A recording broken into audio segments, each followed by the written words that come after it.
अस्सलामुअलैकुम दोस्तों, मेरा नाम है अली हसनैन और आप देख रहे हैं इसरार तरीक। लीबिया के हुक्मरान डिक्टेटर मुअम्मर कज़ाफ़ी अमेरिका के वजूद और इसके मुस्तकबिल में इसकी सर्वाइवल के लिए बहुत बड़ा खतरा बन चुके थे। इसलिए CIA ने इन्हें अपने ही बागियों के हाथों इंतहाई बेदर्दी से कत्ल करवा दिया। अपनी इस बेदर्दी की मौत के वक्त मुअम्मर कज़ाफ़ी इन बागियों से कहते रहे, ऐ मेरे बच्चों, तुम्हें नहीं पता कि तुम कितनी बड़ी गलती कर रहे हो, तुम्हें सच नहीं पता, किसी भी प्रोपोगंडे में आकर अपने मुल्क को तबाह मत करो। मगर किसी ने भी इनकी बात नहीं मानी। कज़ाफ़ी ने अपने एक तारीखी तकरीर के अंदर दुनिया को आगाह किया था कि अब वक्त आ गया है कि हम सब मुसलमान हुक्मरान इकट्ठे हो जाएं, वरना इराक, शाम, फलस्तीन, अफगानिस्तान के बाद एक एक करके हमारी बारी आने वाली है और दुश्मन हमें डिवाइड एंड रूल के जरिए तबाह करना चाहते हैं, यानी मुसलमानों के इत्तेहाद को तोड़कर एक एक को इस दुनिया फानी से मिटा देगा। और ये भी कहा कि अगर मुझे कत्ल किया गया तो लीबिया पहले जैसा कभी नहीं रहेगा, मैं लीबिया की शान और शौकत भी अपने साथ ले जाऊंगा।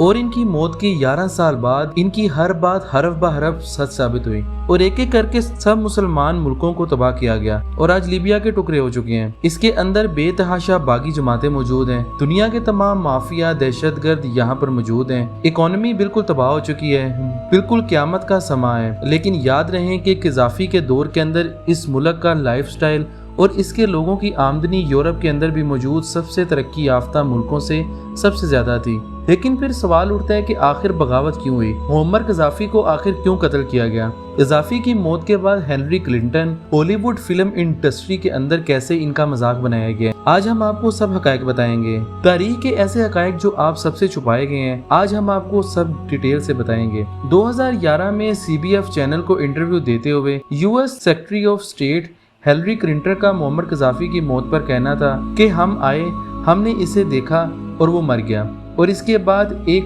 कहका लगाकर इसकी मौत का मजाक बनाया। हेनरी क्लिंटन के ये अल्फाज कज़ाफ़ी को नेटो और इसके साथियों की मदद से अपने ही ब्रेन वॉश बागी लोगों के हाथों एक साजिश के जरिए बेदर्दी से और शर्मनाक तरीके से 20 अक्टूबर 2011 को जलील और रुस्वा करके कत्ल कर दिया गया था। नाजरीन, जलील और रुस्वा का लफ्ज मैंने इसलिए इस्तेमाल किया है क्योंकि पहले इन लोगों ने मुअम्मर कज़ाफ़ी को 5 गोलियां इनके पेशाब वाली जगह पर मारी और जब इनके अंदर से ब्लीडिंग स्टार्ट हुई तो इनके कपड़े फाड़कर लात और मुक्कों से इन्हें मारा गया। इसके बाद इनके सर, पेट के अंदर गोलियां मारकर इन्हें जान से मार दिया गया। इस दौरान अपने चेहरे से खून साफ करते हुए वो बस यही कह रहे थे कि खुदा इस जुल्म की इजाजत नहीं देता। मेरे बच्चों, आप नहीं जानते कि क्या सही है और क्या गलत। लेकिन वक्त ने ये साबित किया कि इनकी मौत के बाद लीबिया आज एक जहन्नुम से भी बदतरीन जगह बन चुकी है। लेकिन मुअम्मर कज़ाफ़ी के 42 साला दौरे हुकूमत के अंदर ये दुनिया की किसी जन्नत से कम नहीं था और इसकी वजह इस टाइम में लीबिया के अंदर तालीम, सेहत,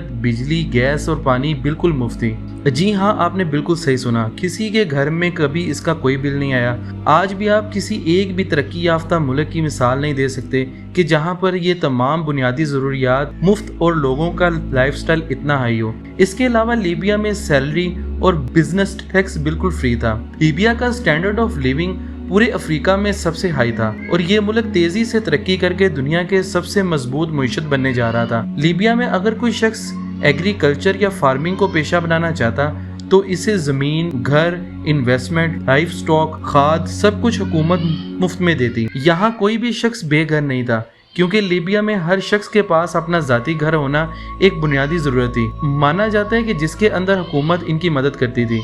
किसी भी स्टूडेंट को जॉब ना मिलने तक हुकूमत इसे सैलरी देने की पाबंद थी। कज़ाफ़ी के दौर में लीबिया का लिटरेसी रेट यानी पढ़े लिखे लोगों की तादाद 10% से बढ़कर 88% तक जा पहुंची थी। कैन यू इमेजिन कि लीबिया की ऑयल की ग्रिड हुकूमत ने बनाया, ओके पूरे लीबिया को मुफ्त में बिजली फराहम करता था। ये इतना बड़ा था कि अब इसकी गोल्ड दिनार के अंदर ट्रेड होती। इसके बाद आहिस्ता आहिस्ता फ्रांस का इस पे कब्जा हो गया और ये इन पर इतना असरअंदाज हुए कि इसके साथ साथ कज़ाफ़ी ने ये बहुत बड़ा फैसला भी कर लिया था कि पूरी दुनिया के अंदर क्रूड ऑयल जो के US डॉलर के अंदर बेचा जा रहा था, अब हम इसे रुपए, यूरो और बाकी करेंसीज के अंदर सेल करेंगे। और अब लोग जानते हैं कि अमेरिकन करेंसी की स्ट्रॉन्ग होने की सबसे अहम वजह यही है कि ऑयल या बाकी इंटरनेशनल ट्रेड जो कि अमेरिकन डॉलर के अंदर होती हैं, इसकी वजह से अमेरिकन डॉलर की डिमांड बढ़ती है, जिसके बाद इसकी वैल्यू ऑफ मेंटालिटी बढ़ जाती है। लेकिन कज़ाफ़ी का ये फैसला सीधा सीधा अमेरिकन करेंसी की मौत था। इसके अलावा लीबिया ने अमेरिका के राइवल मुल्क मसलन चाइना, रशिया और इंडिया से ان کی اپنی کرنسی کے اندر اربوں ڈالر کے آئل کی ڈیل کی تھی۔ اس فیصلے سے امریکن ڈالر کی ڈیمانڈ کم ہو کر IMF اور ورلڈ بینک کا کنٹرول بھی ان ملکوں پر ختم ہو جاتا۔ اس کے علاوہ آپ جانتے ہیں کہ لیبیا کے اندر کیونکہ آئل کی بہت زیادہ ذخائر موجود ہیں، اور جب معمر قذافی نے اسے نیشنلائز کیا تو اس کا مطلب یہ تھا کہ کوئی بھی باہر کی کمپنی لیبیا میں آ کر آئل نہیں نکال سکتی اور نہ اسے کنٹرول کر سکتی ہے۔ لیکن امریکہ، فرانس، برطانیہ اور قطر کو اپنی ضروریات کے لیے یہ آئل ہر صورت میں چاہیے تھا۔ اگلی وجہ یہ تھی کہ قذافی ویسٹ کو للکارتا رہتا تھا اور ان کے کسی قانون کو نہ مانتا تھا، اور کئی بار انٹرنیشنل موقعوں پر ان کی پالیسیز یا ان کی رائے کو انکار کر دیتا تھا، کیونکہ ان کا ماننا تھا کہ لیبیا کا اپنے ریسورسز پر مکمل اختیار ہے اور اسے جیسے مرضی استعمال کر سکتا ہے، کوئی اسے ڈکٹیشن یا ہدایت بالکل نہ دے۔ قذافی کو اپنے فورن افیئر کے اندر بھی کسی طرح کی بیرونی مداخلت برداشت نہ تھی، اور ان پالیسیز کی وجہ سے ویسٹ کو بہت زیادہ نقصان ہو رہا تھا، لہٰذا یہ اسے کتنی دیر برداشت کرتے۔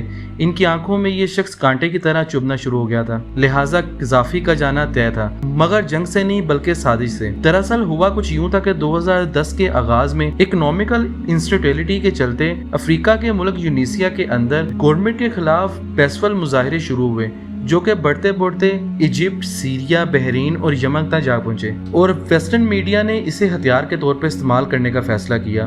15 فروری 2011 کے اندر یہ مظاہرے لیبیا کے شہر بنغازی میں شروع ہوئے، اور دیکھتے ہی دیکھتے کئی باغی اکٹھے ہو کر قذافی کی حکومت کے خلاف ایک نئی گورنمنٹ بنا لیتے ہیں۔ قطر اور ویسٹرن میڈیا اسے بڑھا چڑھا کر دکھاتا ہے، اور یہ بھی کہ قذافی اسے روکنے کے لیے طاقت نہیں رکھتا اور اپنے ہی لوگوں کو یہ مار رہا ہے، حالانکہ ایسا بالکل بھی نہیں تھا۔ یونائٹڈ نیشن نے 17 مارچ 2011 کو 1973 کی ریزولوشن کے تحت نیٹ اور ان کے اتحادیوں کو لیبیا میں حملہ کرنے کی اجازت دے دی۔ حالانکہ اس ریزولوشن کی ووٹنگ کے اندر انڈیا، چائنا، رشیا، برازیل اور جرمنی نے ووٹ ڈالنے سے انکار کر دیا تھا، اور ان کا یہ کہنا تھا کہ ہمیں ایسا کوئی بھی ثبوت نہیں ملا۔ مارچ 2011 کے اندر لیبیا پر یورپ اور مڈل ایسٹ کے 10 ملکوں نے حملہ کرنا شروع کیا۔ اس کے بعد 7 اور ممالک بھی اس حملے کے اندر شامل ہو گئے، یعنی کہ 17 ملک اور لیبیا اکیلا۔ اور اس سے بڑی مشکل یہ تھی کہ معمر قذافی کو اپنی ملٹری کے کو کا ڈر ہر وقت لگا رہتا تھا، جان بوجھ کر اس نے اپنی آرمی کو جگہ جگہ پھیلا کر کمزور کر رکھا تھا۔ اس کا ناقابل تلافی نقصان اس حملے کے نتیجے میں انہیں آخرکار اٹھانا پڑا۔